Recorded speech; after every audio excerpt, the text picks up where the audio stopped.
everyone. It's Friday. Yay! I'm so happy it's Friday. It's been a long week. I'm sure it's been a long week for you too.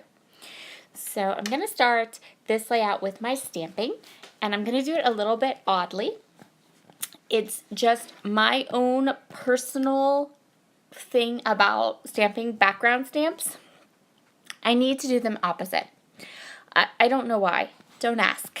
It's a quirky thing.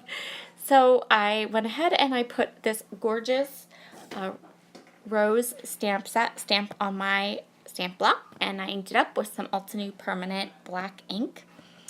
And I'm doing what maybe might be called letter pressing it, kind of, maybe, sort of, maybe. And I'm going to stamp like a border down the side of my page. So this stamp is the flower stamp that goes with the Echo Park Fashionista collection, and I'm going to be using that Echo Park Fashionista collection for my layout today, and I love it. Oh my goodness, it's gorgeous. So gorgeous. I feel like this collection was kind of like the fly under the radar collection of the year, because I didn't really discover it until the owner of Memory Lane Scraps asked me if I would work with it this month, and I was like, sure. And then when I got it in the mail, I'm like, oh, this is gorgeous. So what I'm doing here is I stamped the stamp twice with black Ultra Permanent ink, and now I'm covering it with a layer of Shimmer's paints, putting on the glitz pasties. This is clear. It's just sparkle. So it's going to make all those two stamped images sparkle amazingly. It's lovely. It dries kind of fast too. It doesn't dry as fast, or it doesn't dry as slow as some of the other Shimmer's products do, like the Dazzlers and stuff. It dries faster than that, but super duper awesome. So now, sad, I'm so sorry to have to tell you this, but I lost a whole mess of video. So you're going to see me do a little bit of work here. I am going to stamp that honeybee stamp that says Moments as part of the stamp set onto that black piece. And then I'm going to fussy cut an absolute ton of flowers. I cut the 12 by 12 sheet of paper into 6 by 12, and I cut every flower out of that 6 by 12 sheet of paper. So this is going to be my layout, kind of, and I'm going to glue everything down. So the pasties have dried now, and I'm going to use some Scotch Quick Dry adhesive, because when you glue anything to the pasties, it doesn't work with dry glue. It has to be something pretty sticky. So I'm going to just use my Scotch Quick Dry adhesive in the yellow fine line bottle. And I'm going to go ahead and, at this point, I think I decide, does it need to be moved? I don't remember. Nope. Okay. Yes, I had to pull it up. Nice thing about Scotch Quick Dry adhesive is you can do this. You can pull it up if you don't catch it right away. So I'm going to move my photo down a little bit, add a little bit more adhesive just to that end and to the corner. And then the photo is where I want. I put a mat on the photo of two separate pattern papers from the collection, and now we're going to the very, very scientific term of stick and plunk.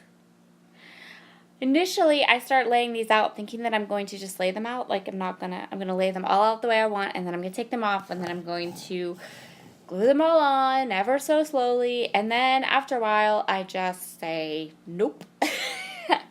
And this was going to take too long, so I'm sticking and plunking. This layout took about an hour and 15 minutes, and that does not include fussy cutting all of those flowers. I think the flowers themselves took about an hour. But I fussy cut half a page of flowers because I didn't think I would use that many flowers, but I didn't know, and I figured if I had leftovers, look at those flowers. They're gorgeous. So they can be used on another layout later on this month. So, yep. And I love how that stamping turned out. I don't know if it's hard or easy to see on the camera that you can see the glitteriness. From where I'm sitting, it kind of looks like you can't. It looks shiny, but not glittery. But when you get it up close, it's super glittery. So there is no rhyme or reason to this. this is literally stick and plonk. So my goal is just to get all of the big flowers on to that main line between the paper, the cardstock, and the border, stamp border. And then I'm going to go in with these pop dots, and I'm going to pop up little ones. So I'm cutting my pop dots into 4s, and then I'm just popping some of the flowers up to add some dimension. Very easy. My background paper, in case you're wondering, is Vicki Boutin's foundation papers. I have the 12 by 12 paper pad of it, and then I cut it down to 8.5 by 11. And I can use the extra bit that I use off for stamping or die cutting or, you know, a card base, something else. I can use it for something else. So I like this paper. I don't think it's any different than, I don't notice a big difference between it and Basil Marshmallow cardstock. But it's perfectly acceptable paper for mixed media and wet applications.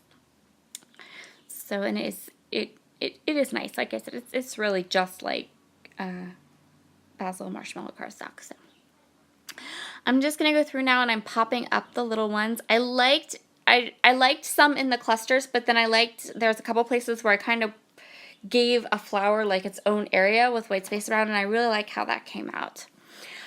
So yes, and absolutely positively check out this collection pack in the Memory Lane Scrap Store. You can get 20% off with my code Sara20, and I will be working with this collection all month, and it's just, I love it. It's so pretty. I'm gonna do a boy layout with it, a photo of my son. I already have it all picked out for next week, so be sure to take a look at that video as well, because I'm going to pull some of the other colors out of this collection. So I just kept sticking and plunking until I liked it, and now I want to make sure that I add the date to this layout. This is a brand new, this is from One Canoe 2. It's the roller date stamp that goes with the Twilight collection, and I haven't used it yet, so I was dying to use it. I wanted to use it really bad, and so what I did was I got a little piece of scrap paper, and I'm kind of testing it on the scrap paper to see if I like what it's stamping before I stamp it onto this little frame label piece. And this label piece is from the ephemera pack. And so I decide on the date, and then I decide on a phrase, and there's this really pretty, there are two really pretty kind of like leaf images on this stamp that were really cute, so I used that one too. And so I'm just going to use those 3 to go ahead and stamp in there. And I'm going to tuck it right in underneath those flowers, but then pop dot one end up to give it a little bit of lift and dimension to go with the rest of the layout. And I'm going to snuggle it in right there among the flowers.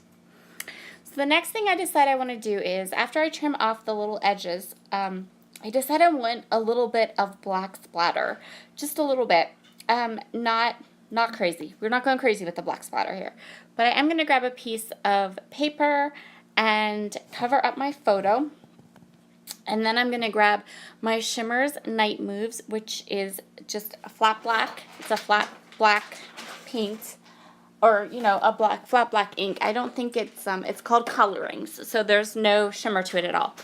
And I'm just going to splatter it a little bit just along those white spaces, just for some interest and a little bit of eye-catching something. You know, it just looked like it needed a little something there. So I decided, hey, why not? Black splatters. Mom. And it went perfectly. And that's how we're going to finish this layout off. I did add just one more flower up at the top because they're so darn cute. And I'm going to call this one done. Thank you so much for popping in today and saying hello. I hope you all have a fabulous weekend. I think I have one more video for you this weekend. Be sure to use my code Sara20 at Memory Lane Scraps and get some of these papers, you guys. Oh, they're so pretty and lovely. I just love them. And I will talk to you again soon. Bye.